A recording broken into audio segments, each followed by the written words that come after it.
Welcome to another episode of Unsolved Central.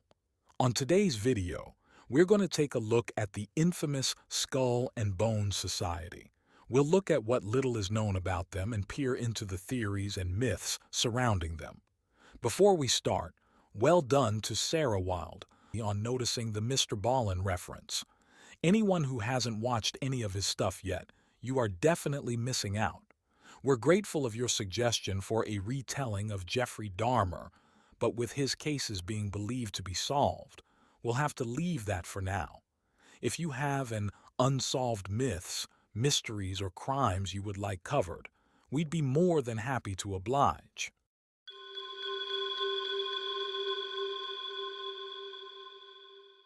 Also known as Bones, the Order 322, and the Brotherhood of Death. Among many other synonyms, Skull and Bones was founded in 1832, making it 192 years old at the time of this video. Members of the order are labeled Bonesmen, members of the order, and initiated to the order, sounding like a group of villains from Matthew Vaughn's The Kingsmen attempting world domination. William Huntington Russell and Alphonso Taft created the Skull and Bones Society in 1832 at Yale University after disagreements with other campus societies about the Phi Beta Kappa Awards. They were joined by 13 other initial founding associates.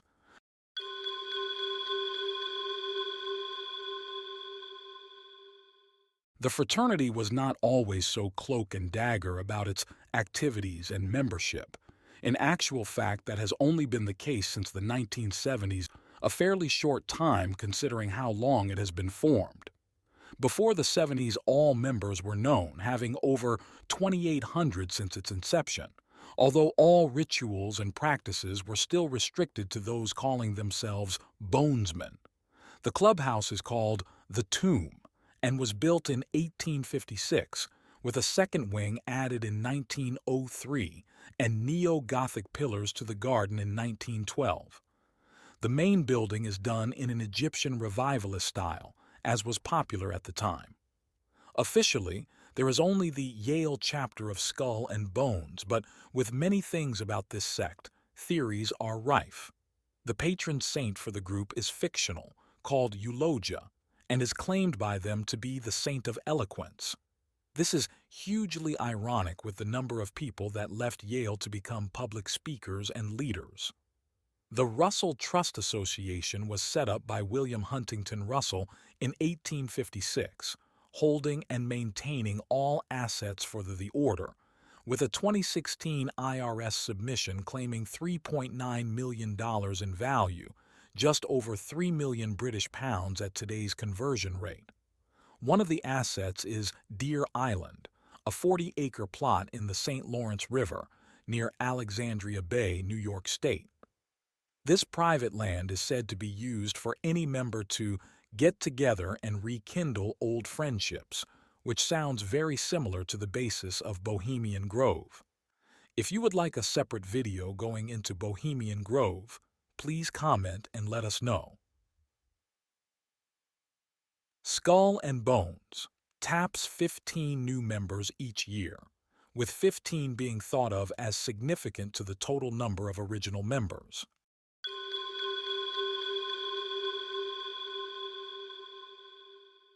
Many stories have been made about the goings-on of the order, some with world-changing results and some dark little secrets supposedly being outed. We'll begin with the smaller ones. First up is the ominous number 322 placed on their motif. It is thought that this either highlights the year it began, 32, along with the second two nodding to it being the second branch, with some theorists believing the first is or was located in Germany. This ties in with a larger conspiracy theory too, which we shall come back to shortly. Another idea is that the 322 is referring to 322 BC and the death of Demosthenes, one of ancient Athens' most prolific orators and politicians. With the amount of students that went on into careers of politics or public figures, this would make some sense. Some claim that stories of their patron, Eulogia, date back to 322 BC. In 2010, Christie's, the famous auction house, allegedly had an item from the society. An anonymous party presented a human skull and crossed bones that was stated to be used as a ballot box, with the idea being further elaborated on with the skull supposedly belonging to Edward T. Owen, whom graduated in 1872. One of the bones was etched with Thor along it, and this is another belief that it may have been the nickname of Edward T. Owen during his tenure.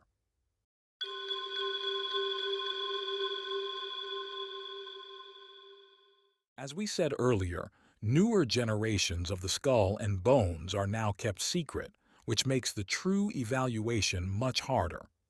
Here is a count of some of the important positions held by graduates: 3 Federal Reserve chairmen, 34 U.S. representatives, 13 state governors, 24 senators, 3 congressmen or delegates, 14 ambassadors, 6 district judges, 13 Supreme Court judges and other high-level staff, 4 attorney generals, 3 secretaries of Treasury, 3 secretaries of the Navy, 1 secretary of Commerce, 1 secretary of Defense, 4 secretaries of War, 6 secretaries of State, 3 presidents, 2 CIA directors, 1 NSA director, and 1 NATO representative.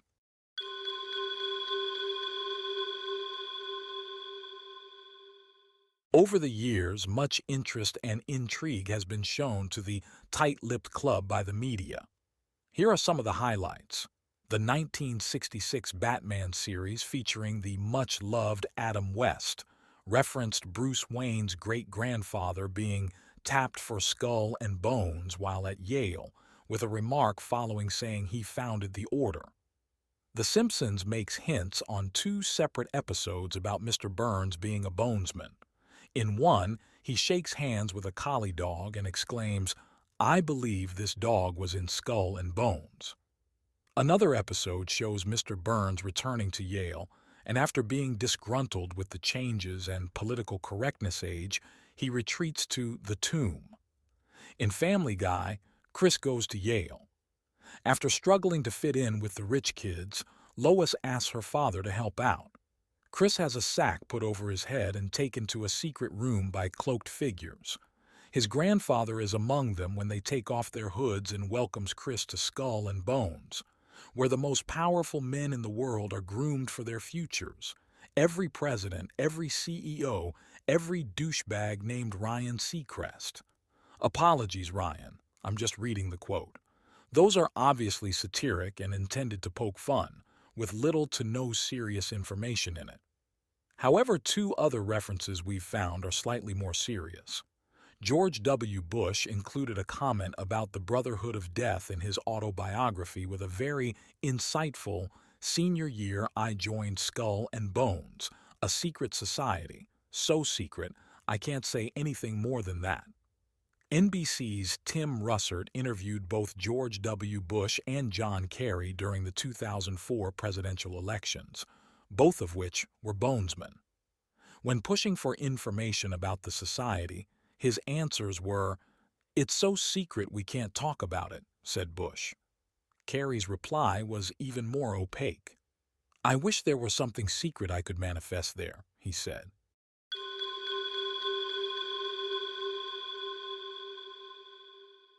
The Skull and Bones may just be a simple group of students that have a high level of success, given they study in one of America's most prestigious educational facilities.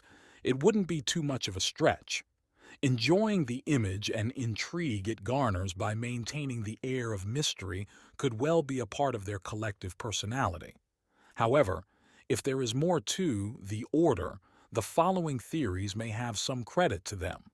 Coffin lying is one of the considered entry tests. Some say that an initiate must lay on top of a coffin for an amount of time, ranging from 1 hour to 24 hours. It has also been said that this is actually to be inside of a coffin containing remains. Either way, it would take a certain type of character to see this trial all the way through. Another custom for initiates to become full-fledged bonesmen could be the oath of absolution. Possible whistleblowers have said that this oath includes phrases like, "A member shall take an oath that releases them of allegiance to king, government, constitution, or the nation," according to William Cooper in his book Behold a Pale Horse. Amongst the many and varied accusations about the tasks needed to join sits the acquisition of dark and unusual items. One is believed to be the skull of Native American idol Geronimo. Some sources have likened the skull and bones to a cult, citing religious-level worship of the fictitious goddess Eulogia. Stories of the made-up deity have been dated back to 322 BC, which is one of the theories we touched on earlier about the meaning of the number included on the logo. Eulogia is thought to now reside in the tomb, requiring regular offerings from the society to satiate her into bequeathing them with legendary orator skills worthy of ruling a country or the world. As with almost any mysterious group throughout history, they have also been accused of being Satanists after having sold their souls for success during life for eternal servitude in death. This would be a more shocking revelation, if only it hadn't been used at almost every point in time to cast a shadow on individuals or groups not acting to the accepted norms of the era. I find it hard to believe that some of the most successful people in America that have been through the society would consider the success of a relatively short lifetime a good deal against the endless servitude of infinity. It seems a poor deal to me, and I am not in the same league of education as these people we are talking about. At least with the theory of eulogia, there is an equal transaction of success for as long as tributes are provided. Another top conspiracy theory is that the society is vying for global domination, or a new world order. The idea of globalization has always been a hot topic, and thousands upon thousands of theories revolve around or include the premise. And Order 322 is no exception. This does hold some potential merit, however, even if it is simply because of how many U.S. leaders of business, science, law, and politics have been through the tomb. Having a top-ranking NATO member will certainly throw into the mix, too. Adding to the belief of seeking to rule a new world order comes the claim of the Bonesman being a branch of, or the relocated headquarters of the Illuminati. The Bavarian Illuminati, a term that translates to enlightened in Latin, was dissolved and outlawed in 1785 in what is now Germany. It has long been suggested that the remaining members fled Bavaria, with one possible destination being America. If this was true, it could certainly put some weight behind the hypothesis of 322 referring to created in 32, second core. Pop culture includes many mentions of Illuminati, predominantly within the music industry and film. Whether the artists singing or talking about it are using it as a buzzword to drum up sales, or if there really is a shadowy cabal that includes the Bonesman, it may never be truly proven one way or another. Even if it is, there will always be those claiming the correct answer is still the conspiracy. I, for one, am on the fence when it comes to unknown figures pulling the strings to the puppets we can see, and I have no shame in saying that is an answer I do not know. Having seen the level of competency in some of the world leaders of the past decade, I suspect there must be smarter people guiding the way, and I just hope they are benevolent. That concludes this video. I hope you enjoyed it. If you have any suggestions, please comment below. If you would like to be mentioned in the next video, let me know what your favorite unsolved mystery is.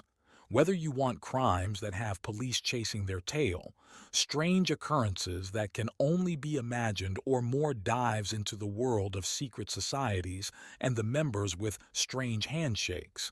If it is unsolved, then it is in our shared interest. Please like and subscribe, and I hope to see you on the next video.